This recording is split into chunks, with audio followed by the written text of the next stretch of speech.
Bismillahirrahmanirrahim. Assalamualaikum warahmatullahi wabarakatuh. Alhamdulillahilladzi arsala rasulahu bil huda wa dinil haq liyudhhirahu 'ala dini kullihi wa kafa billahi syahida. Asyhadu an la ilaha illallah wa asyhadu anna Muhammadan abduhu wa rasuluhu amma ba'du. Alhamdulillah, sebelumnya perkenalkan nama saya Riz Rosyamina Yelis. Di sini saya akan presentasikan tugas mata kuliah perencanaan sumber daya perusahaan.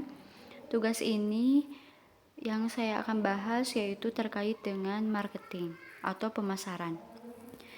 Nah, pemasaran ini mempunyai pengertian yaitu suatu sistem keseluruhan dari kegiatan bisnis yang ditujukan untuk merencanakan, menentukan harga, mempromosikan, dan mendistribusikan barang dan jasa yang memuaskan kebutuhan baik kepada pembeli yang ada maupun pembeli yang potensial.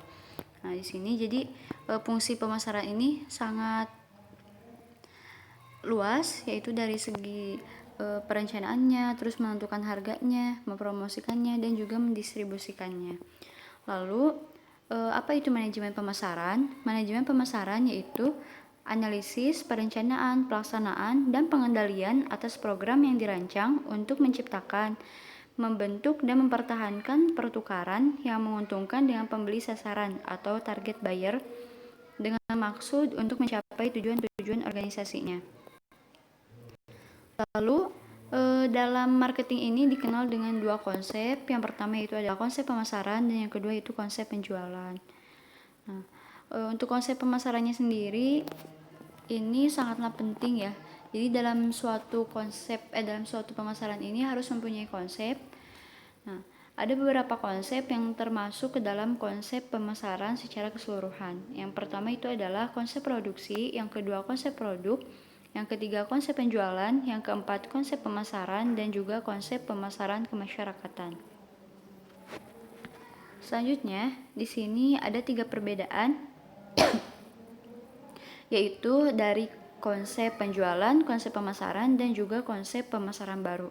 Nah, yang pertama yaitu perbedaannya dari konsep penjualan ini lebih menitik beratkan kepada penjual ataupun pedagangnya.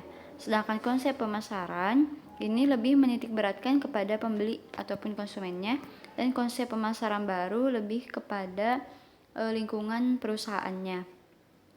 Lalu untuk konsep penjualan ini bersifat intern, lebih ke orientasinya perusahaan, sedangkan konsep pemasaran lebih ke ekstern atau lebih ke orientasinya keluar. Lalu konsep pemasaran baru ini lebih ke pasar, namun di sini ada stakeholder juga. Nah, lalu apa itu pasar? Pasar merupakan pertemuan antara penjual dengan pembeli yang terjadi pada suatu tempat atau daerah yang di dalamnya terdapat kekuatan-kekuatan permintaan dan penawaran yang saling bertemu untuk menentukan suatu harga. Nah, jadi pasar ini tempat bertemunya antara penjual dan pembeli. Di sana mereka melakukan akad jual beli, melakukan ijab kabul, dan juga di sana melakukan permintaan dan juga penawaran antara penjual dan juga pembeli. Lalu selanjutnya segmen pasar. Nah, segmen pasar ini merupakan suatu kegiatan atau tindakan untuk membagi suatu pasar yang bersifat heterogen ke dalam satuan-satuan pasar atau segmen pasar yang bersifat homogen. Lalu selanjutnya ada syarat segmentasi pasar. Yang pertama itu adalah measurability atau dapat diukur. Nah, jadi segmennya ini dapat diukur, baik itu daya saing ataupun daya belinya. Lalu yang kedua accessibility, yaitu dapat terjangkau. Nah, jadi apakah dengan perusahaan itu mengeluarkan suatu produk itu dapat terjangkau oleh masyarakat ataukah tidak. Lalu yang ketiga adalah substantiality atau besarnya. Lalu yang keempat itu adalah actionability, dapat dilaksanakan. Nah, selanjutnya yaitu adalah 3 strategi peliputan pasar.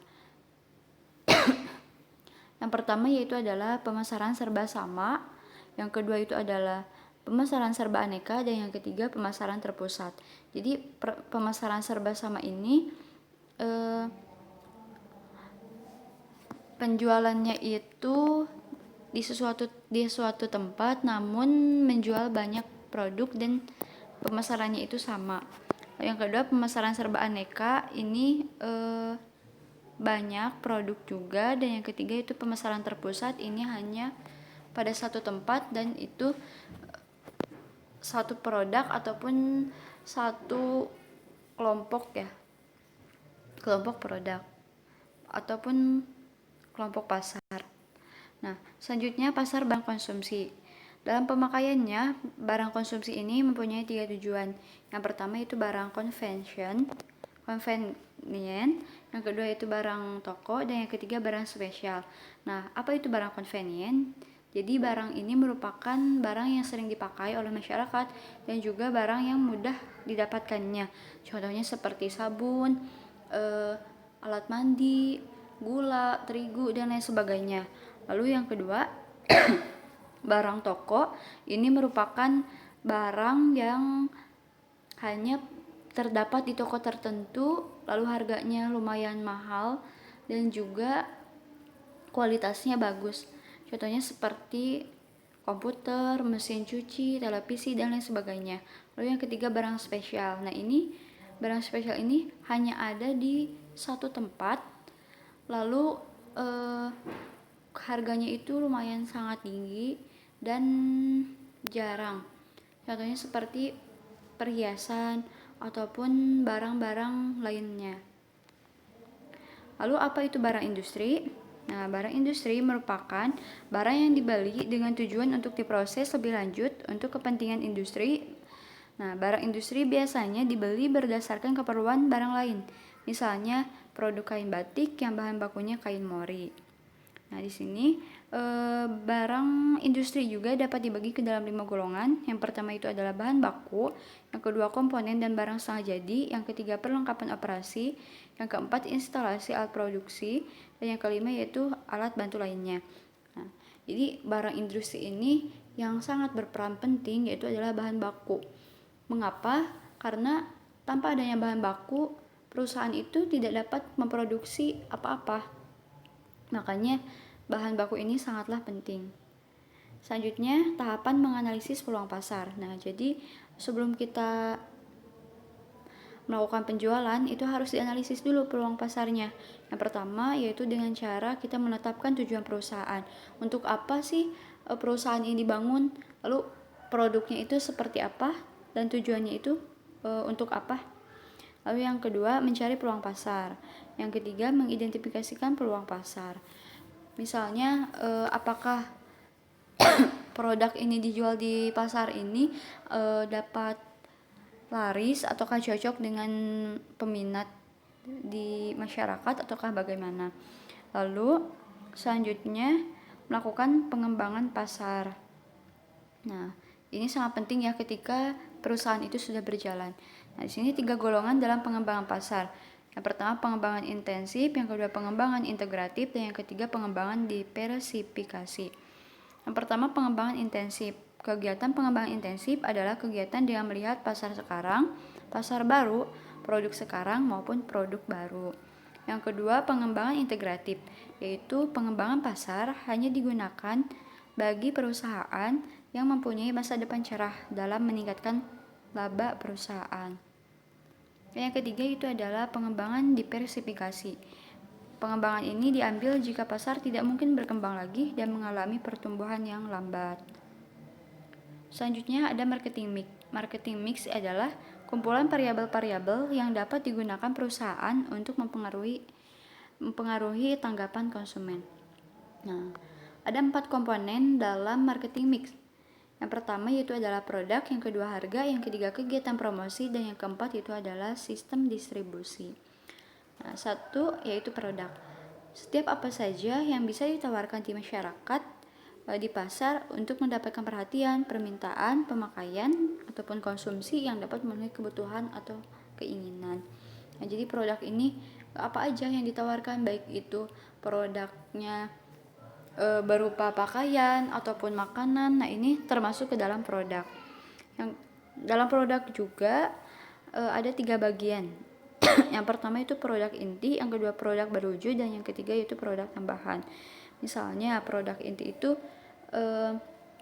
produk yang inti yang akan kita jualnya itu produk apa. Lalu produk berwujud, nah ini produk yang awalnya itu tidak berwujud lalu berwujud, tangible product. Yang ketiga yaitu produk tambahan. Misalnya adalah suatu produk sudah dijual. Nah, produk tambahan ini diberikannya garansi ataupun asuransi dan lain sebagainya. Selanjutnya merek. Nah, merek ini berfungsi sebagai menambah nilai suatu produk, maka perusahaan memberikan berbagai nama atau merek terhadap produksi yang dijualnya. Nah, ini juga sangat penting karena dengan adanya merek, otomatis masyarakat itu akan lebih mengenal perusahaan dan juga barang yang dijual oleh perusahaan tersebut. Selanjutnya kemasan dan pembungkus. Nah, kemasan ini terbagi menjadi 3. Yang pertama kemasan primer, yang kedua sekunder, dan yang ketiga itu adalah kemasan pengiriman. Yang pertama kemasan primer. Nah, ini kemasan yang langsung ya, ataupun contohnya itu seperti makanan kaleng. Nah, jadi makanannya itu langsung menyatu ya, ataupun berdekatan dengan pembungkusnya. Kalau misalnya untuk kemasan sekunder, contohnya seperti obat. Obat itu kan di dalam botol. Nah, botolnya itu dibungkus lagi dengan menggunakan kardus. Itu contoh kemasan sekunder. Jadi, produknya itu tidak langsung menempel dengan kemasan atau pembungkus. Lalu yang ketiga itu adalah kemasan pengiriman. Nah, kemasan pengiriman ini merupakan kemasan yang sudah dibungkus lalu dibungkus lagi. Contohnya pada pengiriman, contohnya seperti JNE, JNT. Nah, itu adalah digunakan lagi kemasan pengiriman. Nah, selanjutnya siklus hidup produk. Nah, di sini yang pertama itu perkenalan. Nah, perkenalan ini jadi dari awal produk itu diluncurkan, dikenalkan kepada masyarakat, nah itu merupakan tahap perkenalan. Lalu pertumbuhan, di mana masyarakat itu sudah baru mengenal produk-produk kita. Lalu yang ketiga itu adalah kedewasaan. Kedewasaan ini di mana perusahaan itu mengalami puncak-puncaknya, labanya naik, lalu penjualannya juga sangatlah bagus.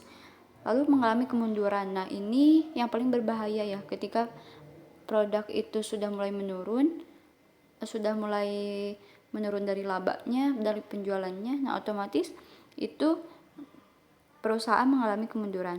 Selanjutnya yang kedua yaitu harga. Harga itu jumlah uang ditambah beberapa produk kalau mungkin yang dibutuhkan untuk mendapatkan sejumlah kombinasi dari barang beserta pelayanannya. Selanjutnya tujuan penetapan harga yaitu untuk meningkatkan penjualan, untuk mempertahankan dan memperbaiki market share. Yang ketiga menstabilkan tingkat harga. Yang keempat mengembalikan investasi, dan yang terakhir yaitu adalah mencapai laba maksimum. Selanjutnya ada metode penetapan harga. Yang pertama metodenya yaitu berfungsi untuk menghitung seluruh biaya tiap unit serta ditambah keuntungan yang diinginkan. Jadi harga jual produk sama dengan jumlah biaya plus margin. Yang kedua, menghitung titik pulang pokok penjualan atau break even point. Yang ketiga, menetapkan harga setinggi-tingginya. Dan yang keempat, menetapkan harga serendah-rendahnya. Lalu yang ketiga yaitu adalah distribusi. Nah, distribusi ini digunakan oleh perusahaan sebagai alat untuk memperluas daerah pemasaran dan produk dapat tersebar ke konsumen. Bisa salurannya itu melalui agen, pedagang besar, pengecer, dan lain sebagainya. Nah, di sini ada pasar ya, ada pasar industri. Jadi pasar industri ini bisa langsung dari produsen ke pemakai industri, bisa dari produsen ke distribusi industri, lalu sampai ke pemakai industri, lalu bisa juga dari produsen ke agen, lalu ke distribusi industri, lalu ke pemakai industri, lalu yang terakhir dari produsen ke agen atau bisa langsung ke pemakai industri. Selanjutnya ada pasar konsumsi. Nah, pasar konsumsi ini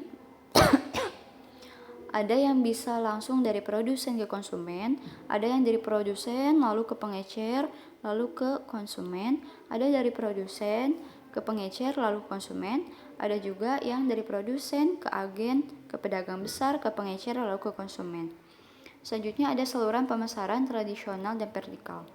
Nah, untuk saluran pemasaran tradisional itu biasanya dari produsen ke pedagang besar, ke pengecer, lalu ke konsumen. Sedangkan sistem pemasaran vertikal ada produsen, pengecer, pedagang besar, lalu konsumen. Lalu ada juga di sini faktor produsen dalam memilih saluran distribusi.